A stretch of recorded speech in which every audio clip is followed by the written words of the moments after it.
Sebelumnya gue mau ngasih tau dulu kalau review ini akan penuh dengan spoiler. Jadi kalau misalkan lo belum nonton film Siksa Kubur, lo bisa skip dulu review ini.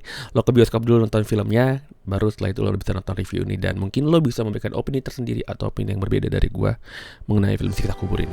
Gimana kalau ternyata agama itu benar? Mau mainin agama ya? Mau jadi penista agama? Kalau nggak ngerti agama, nggak usah ngomong agama. Jika lo berpikir gue akan melihat film ini sebagai film yang keren, sepertinya lo akan kecewa, karena bagi gua film ini malah menjadi film yang gak kreatif. Ini adalah film ke-10-nya Joko Anwar, dan untuk film horor ini adalah film ketiganya Joko Anwar setelah film Pengabdi Setan dan film Pengabdi Setan 2. Untuk film Perempuan Tanah Jahanam kayaknya film itu masuk ke kategori thriller sih, bukan film horor sih. Jadi gua nggak masukin gitu. Namun kalau lo mengikuti film-film Joko Anwar sebelumnya, dia tuh pernah membuat film yang berjudul Pintu Terlarang dan juga Modus Anomali, yang mana kedua film tersebut bagus dari secara keseluruhan gitu. Pintu Terlarang bagus banget malah kata gue gitu. Terus bagaimana dengan film Siksa Kubur ini? Maaf kata, bagi gue film Siksa Kubur ini menjadi salah satu film Joko Anwar yang gak kreatif. Gue jelasin kenapa film ini gak kreatif bagi gue setelah bumper. Oke?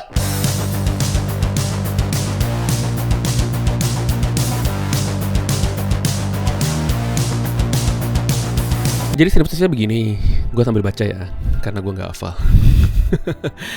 Film ini bercerita tentang Sita, seorang pekerja sosial yang tumbuh dari latar belakang yang kelam akibat kematian orang tuanya yang begitu tragis. Sita memiliki seorang abang bernama Adil yang merupakan sosok yang tidak bisa menjadi abangnya Sita karena psikologis Adil yang dari kecil lebih lemah dari Sita. Dan diperlemah lagi ketika masa kecilnya Adil dihancurkan oleh salah satu kejadian yang begitu tragis untuk seorang anak kecil. Kalau lo udah nonton film lo pasti paham ya maksud gue apa. Dari latar belakang kehidupan kecil yang terus memerangkap Sita dalam premis konsep siksa kubur, membuat Sita berusaha membuktikan apakah siksa kubur ini benar adanya atau tidak. Sinopsisnya secara singkat seperti itu ya. Karena sebenarnya di film ini banyak sekali subplot cerita yang menemani atau mengiringi kita dalam perjalanan kita menonton film siksa kubur ini dari awal sampai akhir. Oke, ketika gue nonton trailer ini, ketika trailer ini keluar, mulai dari teaser terus trailer, pas gue nonton gue sempat membantin, semoga film ini gak ada hubungannya dengan Pengabdi Setan, gak ada hubungannya dengan Herosase atau Rominom atau apapun yang membuat film ini menjadi salah satu bagian dari semesta film yang sedang dibuat Joko Anwar gitu. Dan untungnya setelah menonton filmnya, gue tidak menemukan hal itu,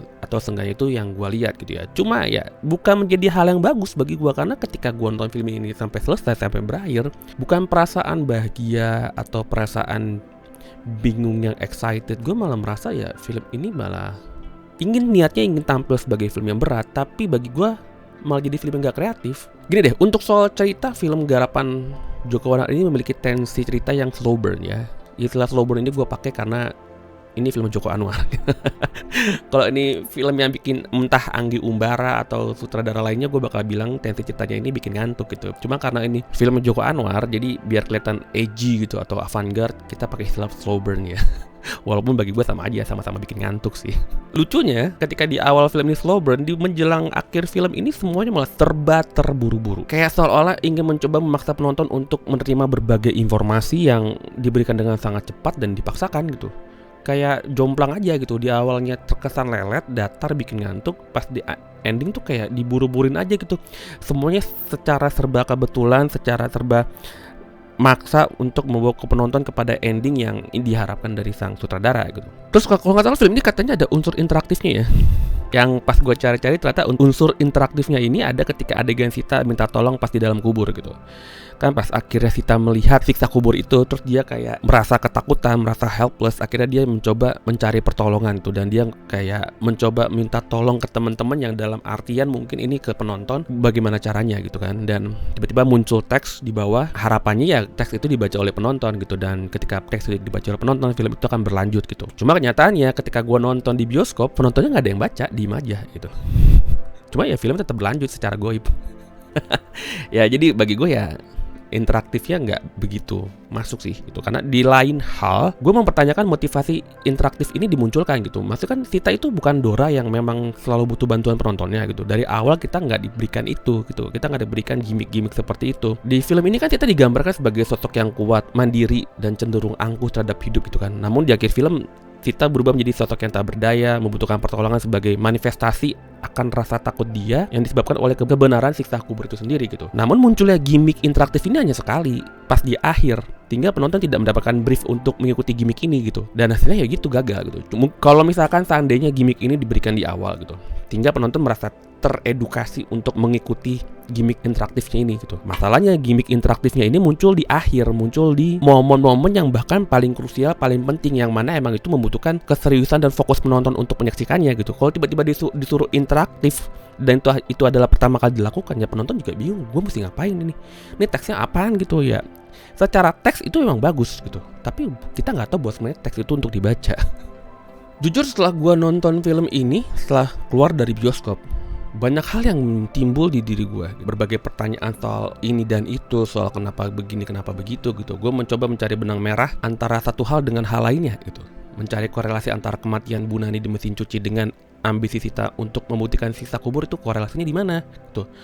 Atau seberapa fundamental adegan perselingkuhan pada film ini dengan perkembangan karakter Sita. Apa motivasinya Adil menukar memory card di dalam kubur gitu, kayak, atau apa iya segampang gitu orang-orang bisa bongkar kuburan terus rekam-rekam suara sisa kubur dan langsung berhasil? Emang apa iya semudah itu gitu? Atau apa iya dengan maraknya rekaman-rekaman video soal sisa kubur bisa membuat dunia sampai chaos atau apa gitu? Atau seberapa sia-sianya Sita belajar untuk melihat tidak pakai mata tapi pakai hati, namun ketika di ending semuanya serba gampang aja itu, nggak perlu lagi namanya lihat pakai mata tapi lihat pakai hati, kayak semuanya serba digampangkan bagi Sita untuk menemukan kebenaran akan siksa kubur. Jadi ya mubazir aja gitu, belajar melihat pakai mata dan pakai hati gitu. Sampai akhirnya gue balik ke rumah, mencoba mencari informasi soal film ini, dan akhirnya menemukan salah satu teori yang bagi gue paling masuk akal dan membuat segalanya menjadi make sense. Masalahnya dengan mengetahui bahwa teori itu yang paling make sense, membuat gue malah jadi sebel sih, kayak jadi capek gitu. Teori apa itu? Teori bahwa momen ketika Sita pertama kali masuk ke dalam kubur, sebenarnya dia sudah meninggal di situ. Meninggal karena kehabisan oksigen. Karena di awal-awal film kan sempat dibahas ketika mereka masuk ke terowongan, dan ketika mereka kehabisan oksigen akan muncul yang namanya halusinasi. Sehingga dengan memakai kata atau istilah halusinasi ini membuat semua yang terjadi di film ini menjadi masuk akal. Karena kejadian-kejadian aneh tersebut terjadi setelah Sita masuk ke dalam kuburan itu. Dan Joko Anwar dengan pintarnya membuat kita tidak menyangka bahwa hal itu terjadi, tidak menyangka bahwa si Sita ini sedang mengalami halusinasi, sampai kita mulai melihat berbagai macam hal di film ini yang buat kita bingung dan bertanya-tanya gitu. Lalu terus apa yang bikin gua kesel? Ya halusinasinya ini gitu. Lo mungkin akan berpikir bahwa film ini akan menjadi film yang berat gitu, ceritanya sangat berbobot, kompleks gitu. Tapi ketika ada satu hal yang disebut halusinasi, bahwa semua ini hanyalah halusinasi si Sita, kita tuh kayak ngerasa ya elah capek deh gitu. Ternyata semuanya cuma halusinasi gitu. Dan kenapa gue sebutkan film Joko Anwar yang berjudul Pintu Terlarang dan Modus Anomali di awal review gue, ya karena film ini memiliki metode yang sama dengan kedua film tersebut gitu. Metode yang bikin menonton ya capek deh gitu. Gini, film Pintu Terlarang itu sebuah film yang menceritakan tentang seseorang yang mengalami berbagai macam masalah hidup, hingga akhirnya sampai ke titik dimana dia menghabisi seluruh keluarganya. Tapi pas di akhir-akhir kita tahu bahwa sebenarnya itu hanyalah imajinasi dari sang tokoh. Jadi sang tokoh ini emang mengalami gangguan kejiwaan dan dia dirawat di rumah sakit jiwa gitu. Jadi selama ini kita menonton hasil imajinasi dari sang tokoh. Lalu film Modus Anomali ketika sang aktor Rio Dewanto bangun di tengah hutan, gak tahu apa yang sedang terjadi, dia lupakan dirinya, dia menjadi korban di film itu. Namun ketika masuk ke akhir film, kita baru tahu bahwa sebenarnya bukan si Rio Dewanto ini korbannya, dialah pelakunya. Dia seorang psikopat yang senang membuat dirinya masuk dalam situasi mencekam dengan menggunakan semacam obat yang disuntikkan ke dalam dirinya, sehingga dia mengalami lupa ingatan dan dia tenggelam dalam ilusi yang dia bangun sendiri di situ. Ya pas ketika gua tahu ya kayak oh ya udah deh gitu. Kita sebagai penonton kayak capek ya, gue mikir-mikir dari awal-awal, ternyata kalau ujung-ujung cuman kayak gini, kayak ya elah.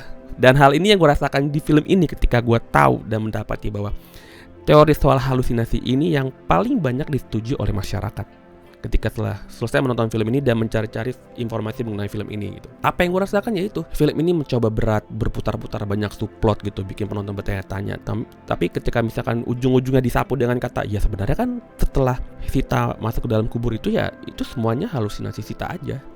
Ya kita sebagai penonton, gue sebagai penonton akan kesel sih, kayak ya elah, ternyata cuma halusinasi gitu loh.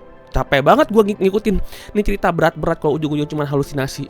Itu yang bikin gue menganggap film ini gak kreatif, karena udah ketiga kalinya Joko Anwar menggunakan metode seperti ini di filmnya. Kalau ini metode yang pertama kali digunakan oleh Joko Anwar, gue akan memuji film ini dengan tulus gitu, karena ya gue baru melihat hal ini di filmnya Joko Anwar, kayak ini metode yang baru untuk Joko Anwar gunakan. Masalahnya kan ini udah yang ketiga kalinya, dan gue ngerasa kayak apa iya Joko Anwar akan dikenal sebagai sutradara yang punya model bercerita seperti ini gitu, dibikin berat-berat, dibikin pusing-pusing, penonton bertanya-tanya, tapi ujung-ujungnya tinggal disapu jagat oleh entah mungkin orang yang mengalami gangguan kejiwaan atau dalam pengaruh obat-obatan atau mengalami halusinasi, sehingga semua hal aneh yang terjadi di film itu dimaklumi oleh penonton. Itu aja sih yang bikin gue merasa film ini jadinya gak kreatif sih. Walaupun gue sebenarnya juga gak setuju 100% dengan teori ini gitu, karena kalau emang dibilang halusinasi, ada adegan yang diambil dari sudut pandang si Sita yang menampilkan Adil, kakaknya si Sita, yang berteriak dengan kedua tangannya itu berlumuran dengan cairan kental putih. Kita tahu lah itu cairan apa ya gitu kalau udah nonton.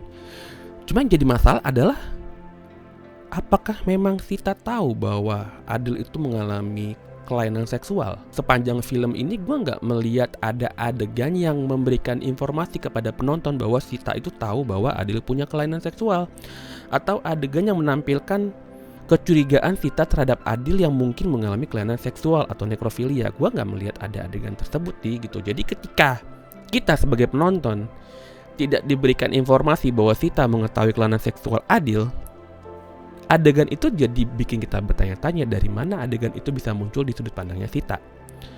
Ingat, Sita ini kan lagi berhalusinasi. Jadi apapun yang terjadi dalam dirinya haruslah merupakan hasil dari apa yang dia atau apa yang Sita ketahui selama hidupnya. Agak sulit sih ada sebuah informasi yang out of nowhere dari antah berantah muncul masuk ke dalam halusinasi seseorang, karena gak ada informasi yang mendasari itu semua.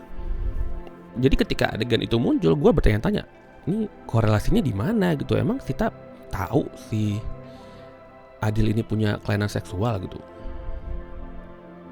Kok bisa ada adegan itu di halusinasinya si Sita? Kalau kita mengacu pada teori ini adalah halusinasi si Sita ya gitu. Atau hal lainnya juga yang menurut gua jadi nggak masuk akal adalah masih kembali mengacu pada teori ini adalah halusinasi si Sita karena dia kekurangan oksigen dan dia sebenarnya mati. Adalah adegan di mesin cuci. Di adegan tersebut gua nggak ngelihat ada Sita gitu, dan gua nggak ngelihat hubungan adegan tersebut dengan kehidupan Sita. Balik lagi gue tanya, ini korelasi adegan ini dengan Sitanya itu apa gitu, karena adegan mesin cuci itu benar-benar di luar jangkauan kesadarannya si Sita sih. Kalau kita masih mengacu pada teori bahwa semuanya ini hanyalah halusinasi si Sita, jadi itu yang bikin gue merasa bahwa teori halusinasi ini gak 100% benar juga. Cuma kalau kita mencoba membatalkan teori ini, semua yang terjadi di film ini akan jadi bahan pertanyaan kita, apalagi gua gitu loh. Kenapa begini, kenapa begitu, kenapa harus ada ini gitu loh. Maksudnya teori halusinasi ini yang menurut gua paling make sense sih untuk menjawab semua ketidakjelasan dari film ini gitu. Terus ada lagi nih yang gua bingung ketika gua mereview film ini. Jadi ketika gua mau review film ini kan gua kayak nonton dulu lah reviewer lain kan, entah dari yang ada di YouTube gitu atau entah ada yang di sosial media gitu. Ada satu hal yang selalu menjadi fokus pembahasan para reviewer di film ini, yaitu soal sinkronnya acting aktor-aktor cilik di film ini dengan acting aktor-aktor dewasa di film ini. Entah si Sita kecil dan Adil kecil dengan Sita dewasa dan Adil dewasa, itu di highlight tuh, actingnya mereka cocok ya gitu, keren banget gitu loh. Ya cuma bagi gue hubungannya dengan film ini apa gitu loh. Ini kan bukan film biografi ya, dimana acting itu menjadi fokus utama atau nilai jual dari sebuah film gitu. Kalau misalkan ini film soal biografi, ya gue pasti akan fokus soal actingnya gitu. Cuma kan ini film fokus pada penceritaan yang dijual dari Joko Anwar, yang dikenal masyarakat dari Joko Anwar adalah model penceritanya yang unik dan tidak biasa. Jadi untuk film Siksa Kubur ini, acting bukanlah satu hal atau faktor yang penting dalam film ini. Emang kita nggak bisa menafikan bahwa atau mengabaikan bahwa ya, acting itu juga penting dalam sebuah film gitu. Tapi kalau misalkan itu yang di highlight, entah ini hanya untuk menutupi bahwa filmnya ini ceritanya nggak bagus-bagus amat sehingga coba untuk dicari angle lain untuk memuji film ini gitu. Ya yang dipuji lah sinkronnya acting ini gitu. Cuma bagi gue nggak ngelihat relevansinya dengan film ini sih. Itu aja, itu kayak satu hal yang agak menggelitik gue, yang bikin gue agak gatel sih, pengen bertanya-tanya kenapa itu dibahas. Secara teknis film ini dikerjakan dengan teknis yang pantas lah, yang proper ya gitu. Apalagi ciri khas filmnya Joko Anwar kan punya color grading yang agak mirip-mirip ya gitu. Film Siksa Kubur ini color gradingnya mirip-mirip kayak Pengabdi Setan 2, Perempuan Tanah Jahanam gitu. Apalagi adegan awal film Siksa Kubur ini bener-bener mengingatkan gue sama adegan lift di film Pengabdi Setan 2, karena dari segi style dan intensitas adegannya tuh mirip-mirip gitu. Walaupun di sisi lain gue mulai merasa bosan dengan style color dari film ini gitu. Kayak, dan juga gue sebenarnya agak-agak mulai bosan sih dengan kebanyakan film-film entah Indonesia entah di luar sana yang dari segi color grading tuh makin kesini makin flat gitu bagi gue ya gitu. Warna-warnanya tuh nggak kontras, nggak vivid gitu. Sebagai perbandingan deh, lo kalau nonton film Harry Potter awal-awal, terus lo nonton film Harry Potter yang terakhir, lo bakal ngeliat tuh perbedaan color gradingnya. Film Harry Potter awal-awal tuh sangat kontras ya, warna-warnanya tuh bener-bener kelihatan, bener-bener menonjol banget gitu loh, dan cenderung agak lebih tajam gambarnya. Sementara ketika lo nonton film Harry Potter di yang terakhir itu tuh warnanya semakin flat gitu loh, kayak makin kurang aja gitu kejelasan warnanya, kontrasnya tuh makin kurang, dan ketajaman gambarnya juga diperhalus gitu. Kalau misalkan model color grading seperti ini hanya untuk menunjukkan feel sinematik ya, bagi gue kayaknya nggak harus gitu juga sih. Banyak film-film lain yang bisa tampil sinematik tanpa harus bikin color grading se-flat itu. Ya contohnya Badarawuhi. Kelebihan ya mungkin kalau Badarawuhi karena ini ya, tidak dia faktornya karena ingin ditayangkan di IMAX ya, jadi pengen semua gambar itu tampil sangat bagus gitu, sangat cantik gitu. Nah di film ini ya gambarnya cenderung lebih flat sih, warnanya tuh nggak terlalu menonjol. Dan masih dengan adegan ruangan-ruangan yang penuh dengan asap. Gue nggak ngerti kenapa kok banyak banget film-film yang mengambil adegan ruangan dengan penuh asap gitu loh. Kalau misalkan ruangan penuh asapnya ini hanya untuk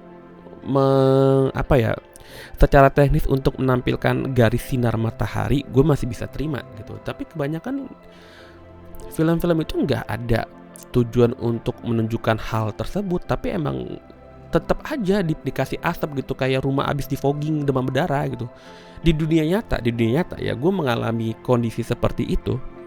Rumah yang kelihatan berasap itu setelah rumah gue abis di fogging demam berdarah gitu. Jadi ada orang fogging rumah lo, kan kita keluar kan, terus kita tungguin tuh setelah selesai di fogging, kita kan nggak mungkin langsung masuk ya karena masih penuh dengan asap gitu. Tapi setelah beberapa lama kan ya kita kayak udah mulai bisa masuk lah. Dan ketika kita buka pintu rumah kita ya kita lihat ruangannya masih ada asap-asapnya. Dan di situ gue baru bisa melihat apa yang biasa gue lihat di film-film dengan apa yang gue lihat di dunia nyata gitu.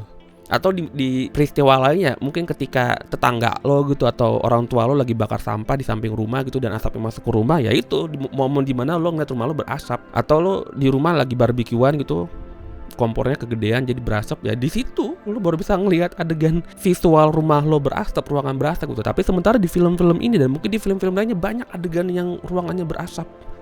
Gak ngerti gue tujuannya buat apa gitu. Mungkin kalau ada teman-teman filmmaker yang paham akan tujuan dari bikin visual ruangan berasap itu seperti apa, ya bisa jelasin kali ya. Di film ini ada adegannya ruangan berasap gitu, tapi ada lilinnya gitu. Jadi gue masih bisa sedikit memaafkan ya, walaupun gue masih bertanya-tanya apakah memang bisa menimbulkan asap sebanyak itu kah? Apakah tuh ruangannya nggak ada ventilasinya atau gimana? Itu sih hanya salah satu kegatalan gue soal teknis film sih.